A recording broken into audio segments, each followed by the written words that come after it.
Following heroes, the following melee heroes now have +5 movement speed. Naga Siren, Underlord, Monkey King, Nyx Assassin, Bloodseeker, and Ricky. Bloodseeker is always happy to get some movement speed. Monkey King with movement speed is also pretty scary. Following heroes now, melee heroes now have +10 movement speed. Alchemist, Dragonite, and Meepo. Oof, Meepo, that scares me. The following melee heroes now have +15 movement speed. Legion Commander, Lifestealer Lycan, Sven, Ursa, and Wraith King. Ooh. For Sven, Ursa, and Legion, these are really big changes. I mean, it's a big change to everyone. 15 is a lot of movement speed. Especially when you take into consideration ranged heroes with 295 movement speed and above now have 5 less movement speed. Wow, so this is really helping the gap closing. I mean, Legion Commander might now be at 20% or 20 movement speed. Better off when trying to catch any ranged hero who was previously a lot faster. Well, 5 faster now.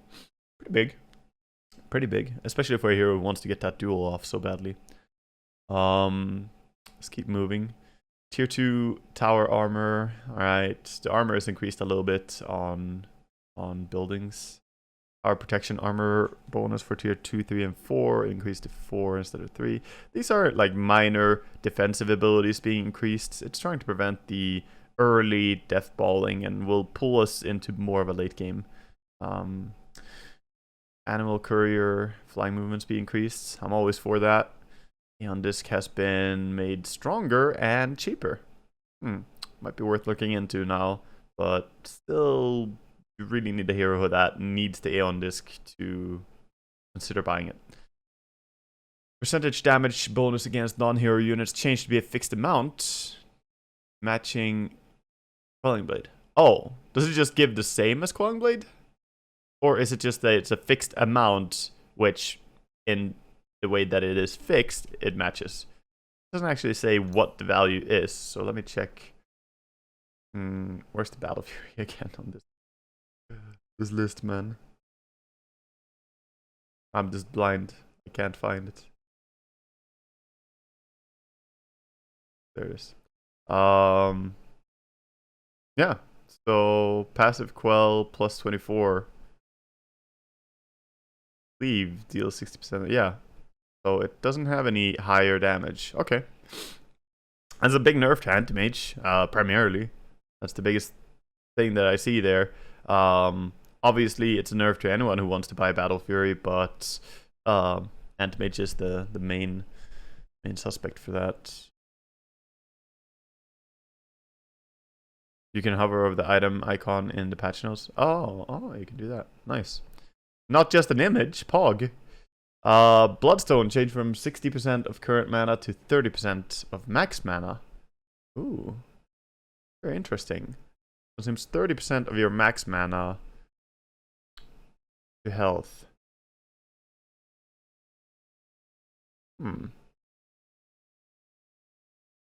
Interesting. I'm trying to think how this is gonna work.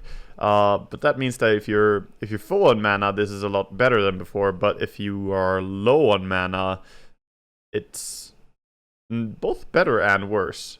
For one, you can make sure to use, like if I'm at 30% mana and I click it, you previously didn't heal that much. Now you can, on the other hand, heal like for all of your mana there, but that also means that you will use up all your mana, which for some heroes is a little bit more annoying. But very interesting, the fact that it takes max mana. We'll still have to see how it works. I still want to fuck around and do my Tinker Bloodstone thing. That might be stronger from this, actually. Tinker has a very, very easy time to have max mana. And yeah, I feel for to have high mana, in which case this is nicer. So I like it. Bloodthorn cooldown reduced from 18 to 15. Wow. Okay, so it's now matching the Blink Dagger. This is something that I have talked about before, how for TA, the Bloodthorn Nullifier build is a build that I don't do that often, and you haven't seen it that much lately on TA players. You saw the Hex build coming in, and then you started seeing more people going Butterfly and DPS builds. The reason for this being that the Bloodthorn used to be 12-second cooldown and was brought up to 18. But Now it's back to 15, matching the Blink Dagger, which is really core, because if you have it on the same cooldown as Blink, that means whenever your Blink is ready, you should have your Silence ready as well, assuming that you instantly silenced last time you blinked. So that's a really, really nice buff to TA Blink. Overall, of course, it's a buff to Bloodthorn, but the main thing that highlights for me when I see it is that. Good to travel. Wow, not just a cosmetic upgrade anymore. Level 2 travels are now actually making you faster. Only 3%, but still, a bit of movement speed. Can't really say too much about it. I don't think people will buy it for the movement speed still, unless they are filthy rich, but kind of neat. Activated bonus duration is lowered on Buckler. Yeah, not surprising. Crimson Guard is made more expensive. These are just popular items. So Crimson Guard is quite a lot worse considering these two changes. Jumps of Endurance are now giving 20 movement speed for yourself only instead of a movement speed aura. Kind of dislike that because I like the drums to be an AoE item. I like the drums to be something that you run as 5 and go somewhere, you know, do stuff. So I'm not so sure about this changed. Not sure that I like that. Yeah, Chen drums, Pepe hands. Yeah, it's really bad for like Chen with his army now. I dislike this change actually, because I don't think that that's how I want drums to work. Now it feels like a solo YOLO items, you know, you just run in on your own. Okay, let's keep going. The Yule Scepter now gives 20 flat instead of 6%. So Yules plus travels seems like it should be stronger now than before. I haven't done the math here, of course, just something I feel when you get flat movement speed and then travels with higher percentage as well. You know, some late game scenarios, I'm sure you can make yourself hasted more easily than before. Holy Locket now uses energy boost instead of Void Stone, so it gives max mana instead of mana regen. I probably would have preferred the regen actually, but whatever. Iron Branch cast range increased from 200 to 400.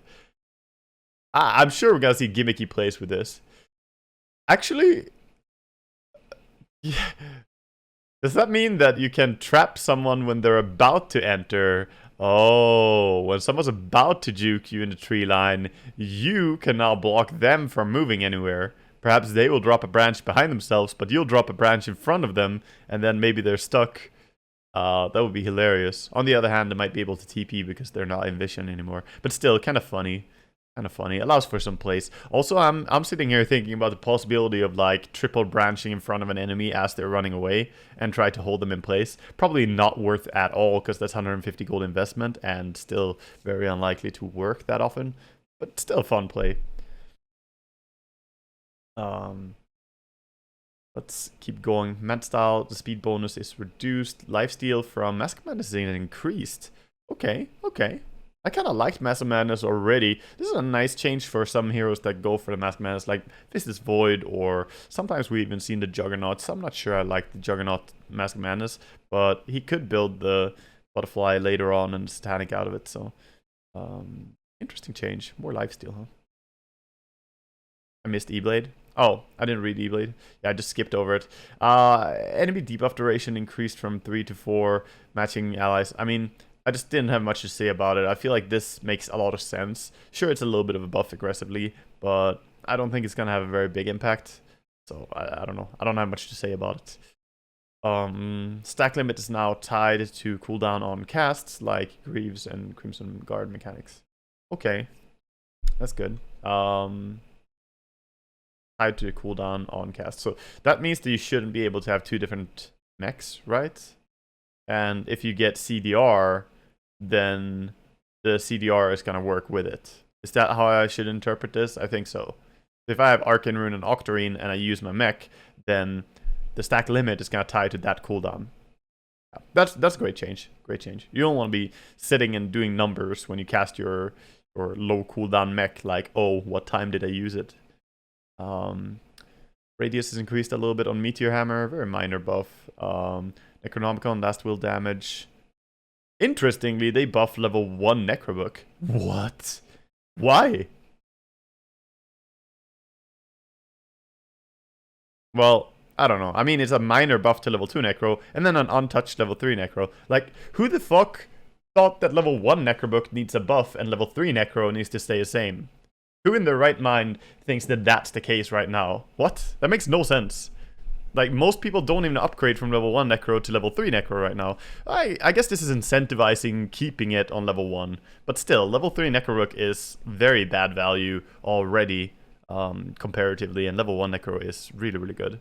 What's the last will damage? Last will damage is the damage that you take if you kill the Necro unit. So, that's the, like, suicide damage that it deals when you kill the melee. Very interesting. I find that to be sort of along with the drums. Drums and Necro are so far the two changes that I really disagree with. But it's pretty minor. It's 50 damage, so whatever. You know, I'm not gonna make a Reddit post about it.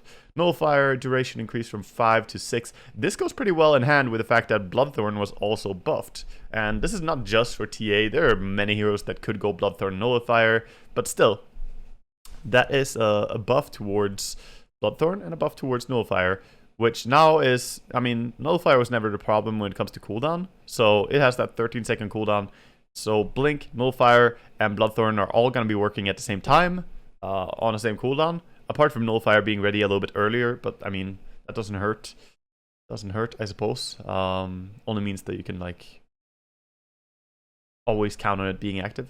And the duration increase is, I mean, that's a long time. 6 seconds of not being able to use your item. Pretty scary. Pretty scary. Face Boots recipe changes from Gloves of Haste to Blades of Attack. Armor bonuses increase from 5 to 6. And now gives 18 damage on melee, 12 on range, instead of 20 attack speed. Melee active speed is increased from 20 to 22. Power Treads recipe changed from Blades of Attack to Gloves of Haste. Attribute changed from 14 to 10, and now gives 20 attack speed instead of 12 damage. Alright, so we've had a little bit of back and forth between the Face Boots and Power Treads. It seems they're still trying to settle in on exactly how they want it to work. With this change, though, I'm going to say that Face Boots will gain a lot more attractiveness, especially with the movement speed buffs that we saw for, like, Legion Commander, Ursa, and some other heroes on the melee list. This means that a lot of the melee heroes are going to be quite a bit faster than before. Because they have the 22%. They also have 1 more armor than before. And I would say that the 18 damage, if we're looking at a hero like Wraith King, who also is, you know, very typically a Face Boots dive kind of hero, for him, it makes more sense to have more attack damage and more armor as well. So I would say Face Boots the winner on this change. You might start seeing more Face Boots on, like, even Medusa might go for it now, because it's a lot of damage and armor is always useful. So some range heroes, I believe, are going to switch over, especially with the attribute changes that we saw in the start of the patch as well. So Tread's a little bit of looser here, but still, nothing wrong with Treads. Like, I'm still not sure how I want to buy it. I'm always going to refer to TA again, right? It's my hero. But from my point of view, I think that Power Treads might still be better for TA, but definitely Face Boots is an option worth considering now. Yeah, it'll be hard to decide. I might go Face Boots and go Armor Talent and try to play on being a lot tankier than people expect. You know, there's stuff to do now, so that's kind of funny. Sanjinyasha, movement speed bonus is reduced from 35 to 30. Okay. Okay, Solar Crest movement speed is changed from 6% to 20 flat. Wow, a lot of that going around, huh? Everything is going away from a percentage to flat movement speed. Alright, same thing with Spirit Vessel, and damage as a percentage of current health increased from 4.5 to 5. So, Vessel slightly buffed. Tranquil Boots, active form movement speed increased from 24 to 26%. Disabled form is reduced. Oh, I like that. I like that move a lot. You know, the broken Tranquils are worse than before, and the actives are better than before. I really like that. I always like balance changes to make their weakness stronger, like a bigger weakness, but also make their peak performance better. Whether it's heroes, items, or whatever, I always like changes like this. So this is probably my favorite change so far, even though I don't buy Tranquils a whole lot. You know, it's just a change that I really agree with. Vladimir's no longer uses headdress and now requires a 525 gold recipe. Okay. Wow, okay. Well, I think we're not going to see Vladimir's anymore, probably. I would not be surprised if people just stop buying it with this change. Windlass movement speed bonus changed from 6% to 20 flat. Ooh. Isn't that a lot of value? Wait. I guess not. I guess it's sort of similar still. It's a little bit better though in the beginning, especially for slow heroes. Like, Windlace on a Treant is a lot better now than it used to be. Whatever. At least early on. When Treant get like 4 levels in his queue, it's different. Yasha, movement speed lowered. Yasha and Kaya, movement speed lowered. Okay.